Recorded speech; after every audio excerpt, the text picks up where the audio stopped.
avec le soutien de Etias, Groupe S et la Sowalfine. Le Cercle de Wallonie présente Wallifornia, une émission où entreprendre n'a jamais été aussi inspirant.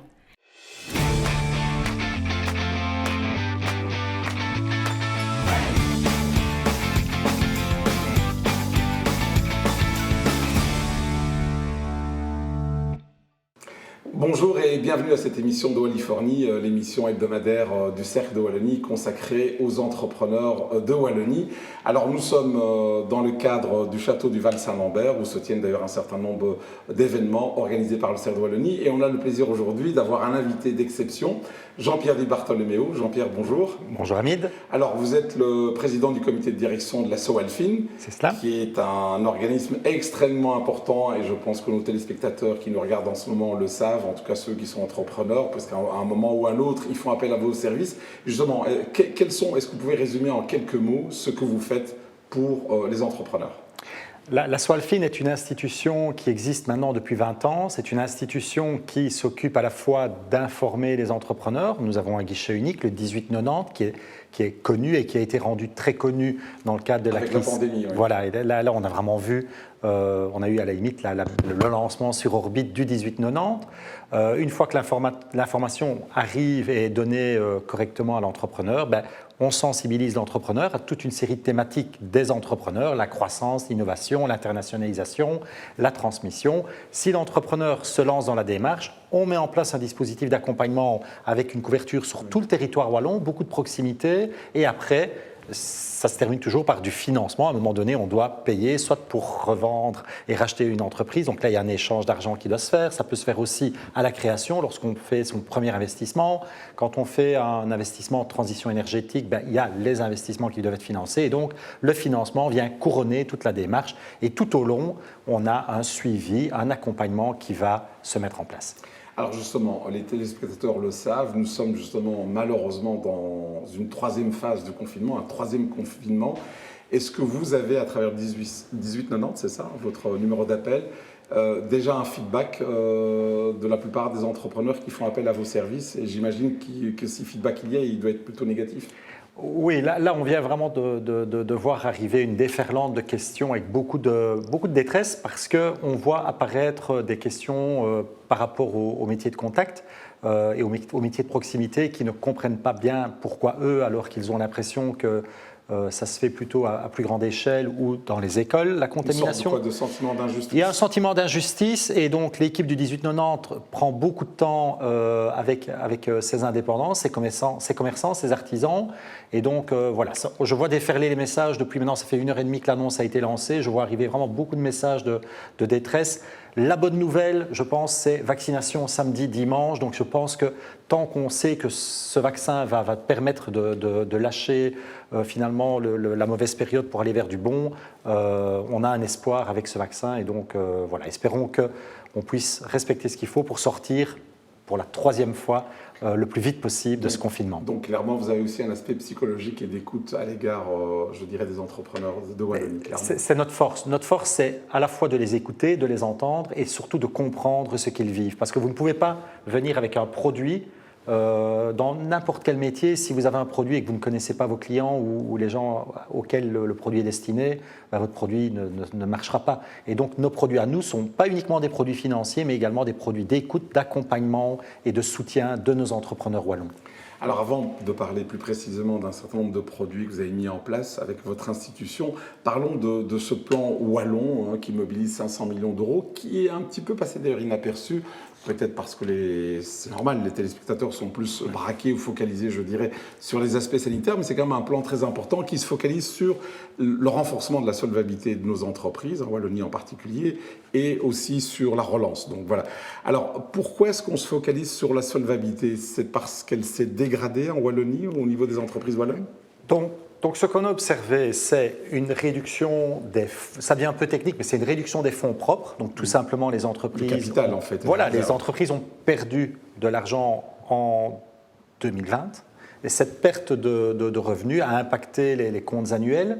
Et donc automatiquement, vous avez une perte d'activité qui remonte dans les comptes annuels. Et donc votre socle, votre réserve de solvabilité, donc d'épargne finalement pour l'entreprise, le matelas, c'est réduit. Alors le matelas, il est très important parce que c'est ce qui va déclencher l'effet de levier pour aller chercher de l'endettement et financer votre cycle de fabrication, votre cycle d'exploitation. Donc en réduisant ce matelas, ben, toutes les perspectives de l'entreprise sont remises en cause. Alors, je mets en danger l'entreprise parce que un banquier, c'est la première chose qu'il va regarder, c'est les fonds propres, la hauteur des fonds propres. Et donc, oui, vous avez tout à fait raison, les fonds propres sont capitaux parce que c'est ce qui permet de rassurer, pas rien que le banquier, les fournisseurs aussi.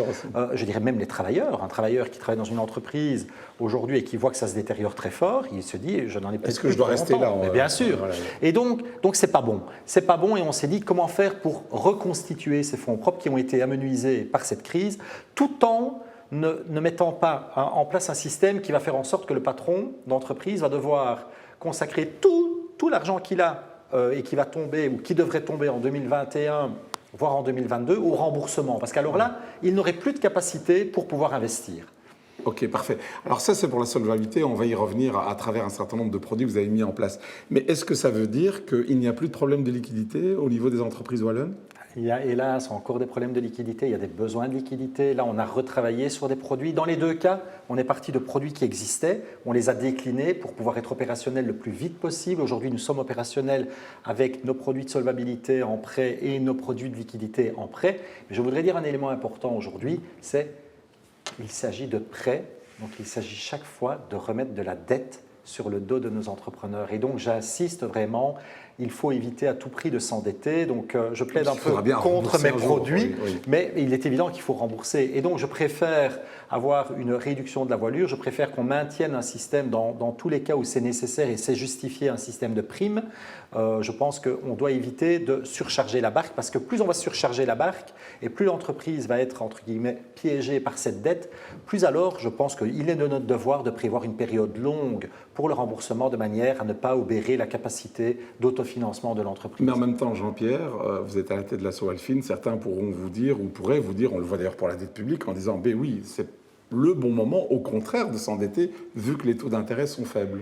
Sur le compte de résultat, oui. L'impact sur le compte de résultat ne sera pas catastrophique. C'est sur le bilan, le fait de traîner une structure d'endettement longue et sur le moral. Un entrepreneur qui va redémarrer au mois de mai ou au mois de juin et qui va redémarrer en découvrant que tout ce qui a été mis au frigo ressort et que vous vous retrouvez avec une structure d'endettement avec des échéances qui sont plus ou moins courtes, va devoir faire preuve de beaucoup de motivation pour se dire que je vais redémarrer pour rembourser toute cette dette-là avant de générer le premier euro pour autre chose. Ça, c'est là qu'on doit être attentif. L'endettement, mais avec prudence. Voilà, je pense que l'endettement avec prudence et surtout la durée la plus longue possible pour que ce soit amorti, pour amortir l'impact de cette crise sur une longue période. Alors, on en a parlé au début de cette émission. Ce plan wallon, du gouvernement wallon, est porté par Willy Boursu, le ministre de l'économie, porte sur un montant quand même qui est assez impressionnant, 500 millions d'euros. C'est un peu comme la dette publique aussi. Tout d'un coup, on a vu que l'Europe a trouvé tout d'un coup 750 milliards.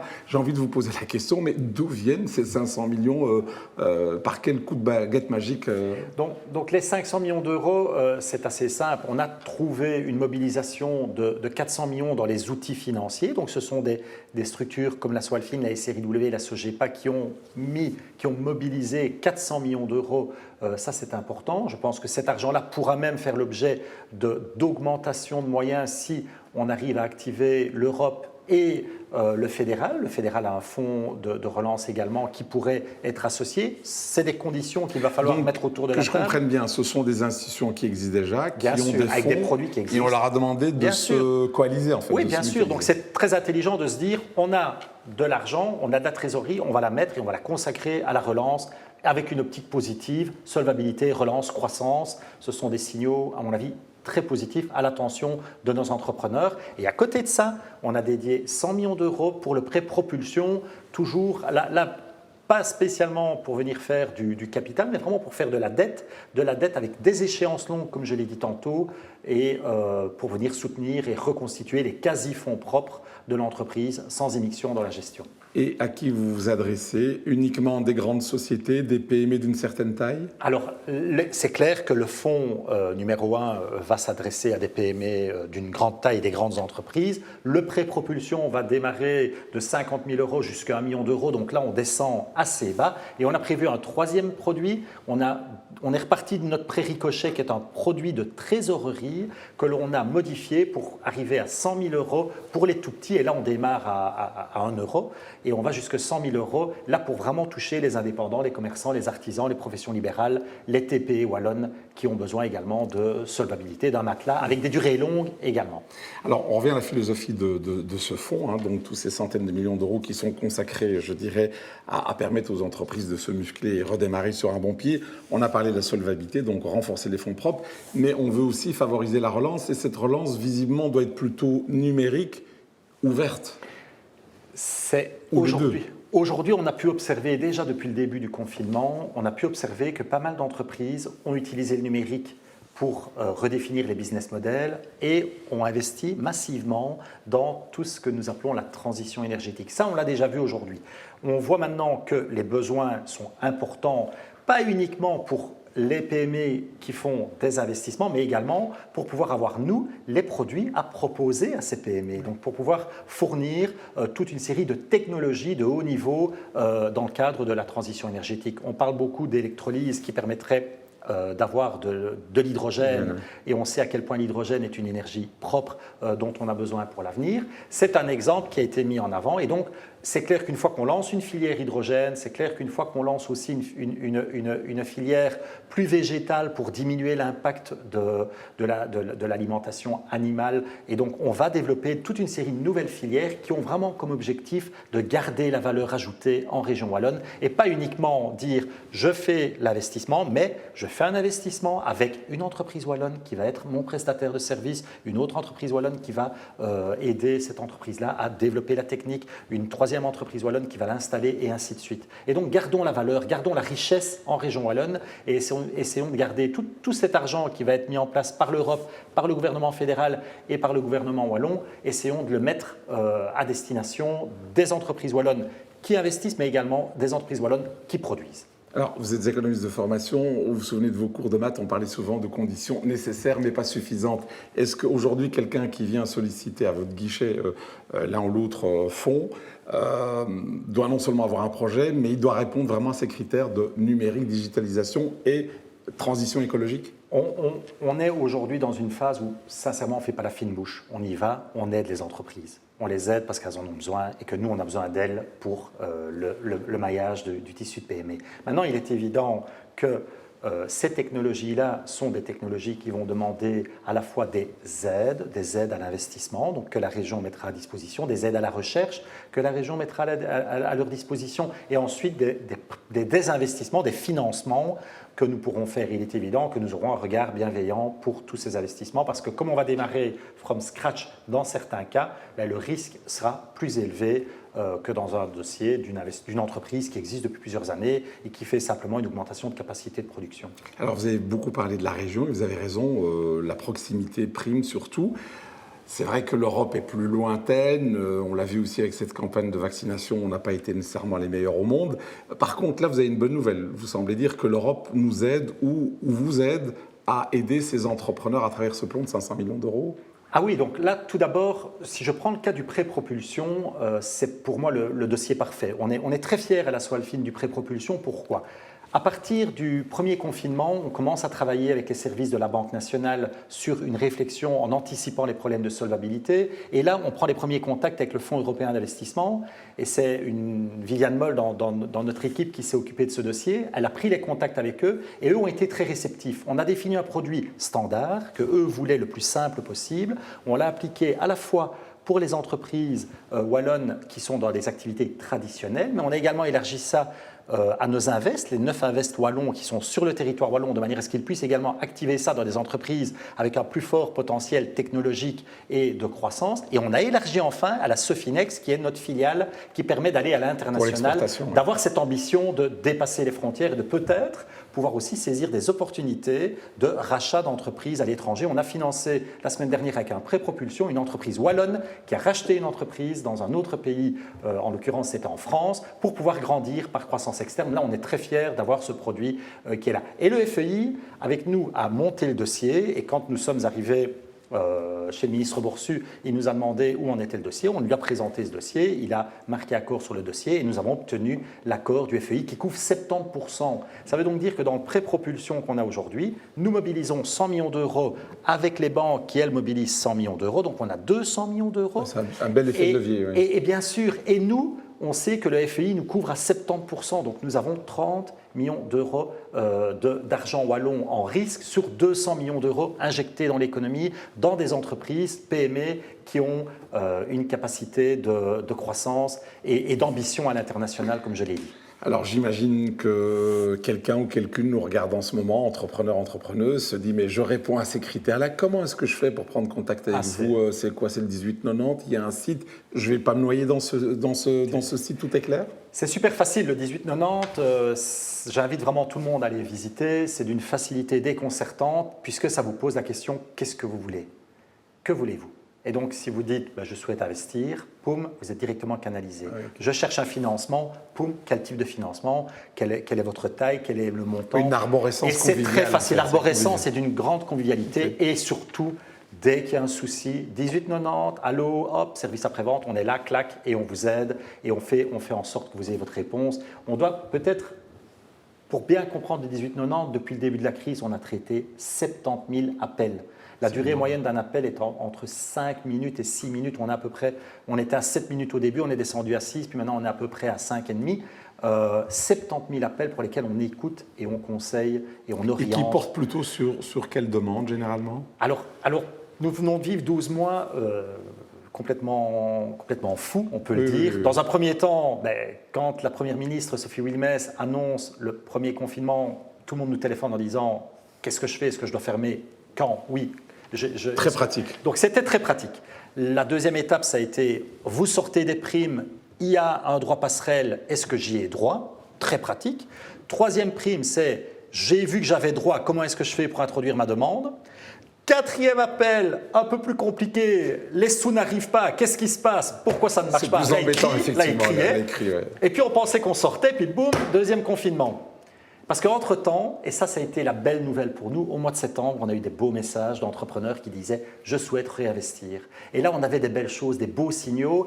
Puis boum, deuxième confinement, de nouveau, est-ce que je ferme? Est-ce que j'ai droit à une prime? L'argent n'arrive pas, et ainsi de suite. Et là, justement, on est dans le troisième confinement, malheureusement. Oui. On espère que cette fois-ci, c'est la bonne, parce que la différence avec les autres, c'est que là, on a les vaccins et on a ouvert maintenant le samedi dimanche. Donc, il faut espérer. J'ai un ami banquier qui me disait pas plus tard qu'hier qu'il y a effectivement beaucoup de projets dans les cartons qui ne demandent qu'à sortir. Vous êtes à un poste d'observation absolument exceptionnel. Vous le ressentez aussi? Oui, bien sûr. Beaucoup de demandes sur beaucoup de courage de la part de personnes qui sont déjà en place et souhaitaient redémarrer en réinvestissant, en disant « je vais profiter pour remettre à neuf mon commerce, mon restaurant, ma brasserie, je vais tout renouveler, je vais y aller ». Et alors là, on a vu apparaître des soutiens externes, beaucoup de solidarité avec le prêt coup de pouce, qui est ce prêt qui permet d'aider un proche avec un crédit d'impôt. Et on a vu arriver des prêts comme ça. On a vu arriver aussi des projets un peu plus importants, donc dans des bâtiments, avec des augmentations de capacité de production ou une volonté de réorienter sa production autrement parce qu'il y avait une anticipation du changement du marché. Donc on a vu arriver beaucoup de demandes. Je répète, ce qu'on a eu beaucoup aussi, c'est beaucoup de demandes d'investissement pour des technologies vertes, pour la réduction d'émissions de gaz à effet de serre, pour l'installation de panneaux photovoltaïques. Donc on a vu arriver encore d'autres demandes. Oui. Et donc on a un peu de tout. Et c'est pour ça que ce confinement, ce troisième confinement doit être le plus court possible parce qu'il ne faudrait pas casser la dynamique qui avait été relancée et que le plan de relance devait amplifier. C'est plutôt les aspects positifs que vous venez d'évoquer, Jean-Pierre Di Bartolomeo. Alors, on en est content. Alors, on a beaucoup parlé de sous, d'argent, et c'est important, et on voit quand même qu'il y a des dispositifs qui sont mis en place. Alors, il n'y a pas que l'argent, il y a aussi l'amour dans la vie, mais surtout de l'accompagnement. Et vous proposez aussi de l'accompagnement aux entrepreneurs. Sous quelle forme et pourquoi faire? Alors, l'accompagnement en région wallonne, on a souvent tendance à pas bien le percevoir, à ne pas percevoir l'utilité. Et j'étais avec M. Boucart, le patron de Capinov, qui est cette structure qui accompagne les entreprises ambitieuses et un peu technologiques en Brabant wallon. Et il me disait, tu sais Jean-Pierre, l'accompagnement et le financement, il Ils vont de pair. Mais bien sûr, c'est la même chose. Quand il y a accompagnement, il doit y avoir financement. Et quand il y a financement, s'il n'y a pas accompagnement, ça ne va pas. Et je pense que les deux sont imbriqués. Et j'ai envie de dire une chose, on pense souvent que l'accompagnement est réservé aux entreprises technologiques qui ont besoin d'avoir vraiment… Et d'un certain niveau. Et d'un certain niveau. Et en réalité, nous avons pu observer en Région Wallonne, grâce à notre tissu d'accompagnateurs en Région Wallonne, je prends le cas des sociétés d'aide à l'autocréation d'emplois, les SAS, qui aident des personnes souvent issues du chômage, des demandeurs d'emploi, à créer leur entreprise. On voit à quel point l'accompagnement est important et vital. On voit ça également en transmission d'entreprise, à quel point l'accompagnement peut permettre d'éviter des catastrophes, et ça permet d'éviter surtout la frustration chez le vendeur de ne pas avoir trouvé la bonne personne à qui remettre son bébé, c'est-à-dire son entreprise, et chez l'acquéreur, le fait de se sentir accompagné et de ne pas être, entre guillemets, floué ou roulé dans une mauvaise affaire. L'accompagnement est fondamental et il est important d'avoir de l'accompagnement partout, à chaque stade de vie de l'entreprise, dans toutes les entreprises, quelle que soit leur taille. Et dans les freins que vous voyez par rapport à cet accompagnement, c'est quoi? C'est parce que certains entrepreneurs se disent, tiens, je vais avoir une belle-mère à mes côtés, c'est ça? Ça peut jouer? Je pense qu'un entrepreneur, c'est quelqu'un d'indépendant, c'est quelqu'un qui est à son compte. Et quand on disait avant être à son compte, ça voulait dire qu'on était vraiment très indépendant dans l'âme. Et avoir quelqu'un d'extérieur qui vient vous dire ce qu'il serait bon de faire pour le bien de votre entreprise, ce n'est pas toujours facile, surtout quand ça remet en cause votre propre personne, en tout cas sur sa capacité parfois à tout gérer. Il faut être prêt à recevoir la critique un peu. Bien sûr. Et ça, c'est une démarche que nous, on fait en sensibilisant justement les entrepreneurs, on les sensibilise, on les prépare au fait que l'accompagnement, finalement, c'est eux qui vont le faire, qui vont le demander. Et comment est-ce qu'on fait ça? On prépare des autodiagnostics qu'on met à disposition de nos entrepreneurs, ils remplissent le diagnostic. C'est des formulaires online? Exactement, on a des formulaires online qu'on écrit avec des professionnels pour bien parler le même langage que l'entrepreneur, et la démarche, elle se fait au fur et à mesure des questions et des réponses que l'entrepreneur donne à ces questions. Petit à petit, le cheminement se fait vers un accompagnement en se disant « je me rends compte maintenant que je ne saurais pas tout gérer ou que j'ai besoin de me faire accompagner ». Oui, c'est la prise de conscience. Mais Jean-Pierre Di Bartolomeo, cet accompagnement se fait uniquement à distance ou il y a à un moment donné une rencontre? Alors pas maintenant en confinement, mais il y a une rencontre entre l'un de vos conseillers et l'entrepreneur en question. Donc on a voulu travailler avec des acteurs de terrain. Donc on travaille avec des structures, que ce soit des chambres de commerce, que ce soit l'Union des classes moyennes, que ce soit les CEI, par exemple je prends l'exemple de Charleroi Entreprendre à Charleroi ou de Entreprendre WAPI en Wallonie-Picarde. Ces gens, il y a même par exemple VFG qui est en communauté germanophone, ces gens sont là et vont être très proches. Et nous voulons, nous, des espaces d'écoute préalables pour bien faire matcher les deux personnes et après identifier le meilleur expert possible. Et toute la Swalfine aujourd'hui est en mouvement à la demande du gouvernement wallon pour mettre en place un nouveau système d'accompagnement de grande qualité qui sera évalué. Chaque mission fera l'objet d'une évaluation pour être certain que la valeur a été réellement là et en gros, qu'on n'a pas payé un consultant pour nous dire ce qu'on savait déjà. Et donc, il y a une vraie valeur qui doit être apportée et tous ces rapports, après, vont converger vers la Swalfine, vers la SRIW, vers la SOGEPA. Pourquoi? Parce que c'est une source d'information micro-macroéconomique que l'on doit utiliser et faire tourner les ordinateurs pour définir des tendances d'évolution de notre économie wallonne. Est-ce que vous ressentez une demande forte de la part du terrain, donc des entrepreneurs qui sont vos clients, pour les aider à se réinventer, à changer de business model? On le voit bien avec la pandémie, ce qui marchait hier ne marche plus aujourd'hui, et donc il faut se réinventer, mais tout le monde n'est pas outillé pour se réinventer. Alors, il y a une demande qu'on suscite parfois.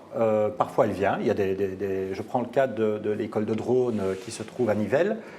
Là, il y a eu directement des questions, de nouveau avec Capinov. Ils se sont parlé et qu'est-ce qu'ils se sont dit? Qu'est-ce qu'on fait? Hop, boum, clac, digitalisation, cours en ligne. Ah, mais si on fait ça, il faut adapter notre équipe. On adapte notre équipe. Mais si on fait ça, on peut aller à l'international. Il faut traduire le site, on traduit le site, et ainsi de suite.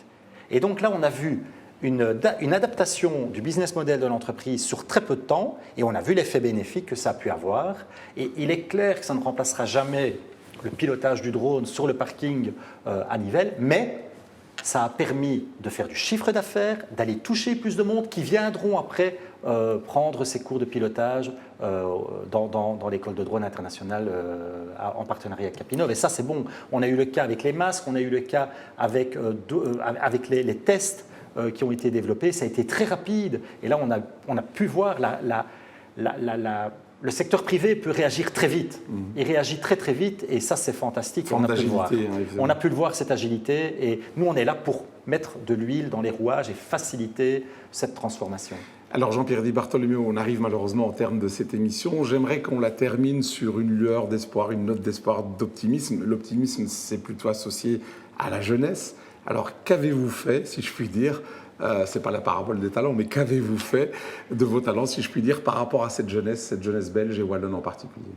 Alors, pendant toute cette période de crise, on a été là pour faire le pompier. On a fait le pompier, on a fait tout ce qu'on devait faire. Là maintenant, par rapport aux jeunes, ce qu'on a fait, c'est qu'on a une équipe de détachés pédagogiques. Donc, ce sont des personnes qui sont issues de l'enseignement, de la communauté française, qui travaillent chez nous et qui informent, qui sensibilisent les écoles au programme d'entrepreneuriat, d'entreprendre chez les jeunes. Et vous connaissez tous les mini-entreprises, il y a 100 000 entrepreneurs, il y a YouStart, il y a les concours de business plan, il y a pas mal d'activités, il y a aussi les incubateurs étudiants. Depuis des années.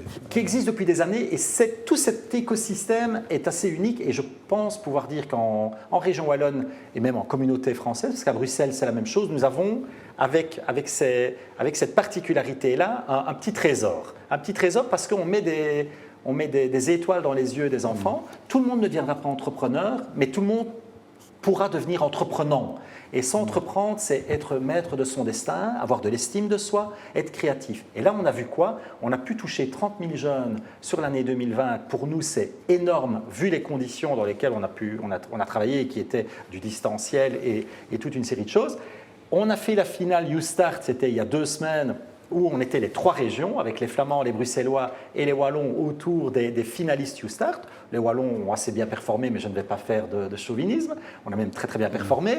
Et ça veut dire aussi que beaucoup de fierté et mettre dans notre jeunesse beaucoup d'espoir et leur dire vous pouvez vous aussi devenir entrepreneur. Et là, je fais le lien avec nos produits de financement et d'accompagnement. Nous sommes persuadés aujourd'hui que beaucoup de jeunes peuvent créer leur entreprise en sortant de l'école. Alors Jean-Pierre, vous avez sensibilisé 40 000 jeunes, je crois. Entre 30 et 40 000. C'est énorme, c'est énorme. Oui. Mais aussi des enseignants. Et là, est-ce qu'il y a eu des réticences parce que souvent, le monde de l'enseignement et le monde de l'entreprise se regardent souvent en chien de faïence. Et exactement. Et là, on a eu une demande des enseignants qui ont dit « Venez chez nous dans nos unités d'enseignement, on a besoin de faire un peu autre chose, on doit un peu sortir, on doit un peu donner d'autres perspectives. » Et j'insiste, notre but n'est pas de transformer tout le monde en entrepreneur. Mais le programme ne s'appelle pas Génération Entrepreneur, mais Génération Entreprenante.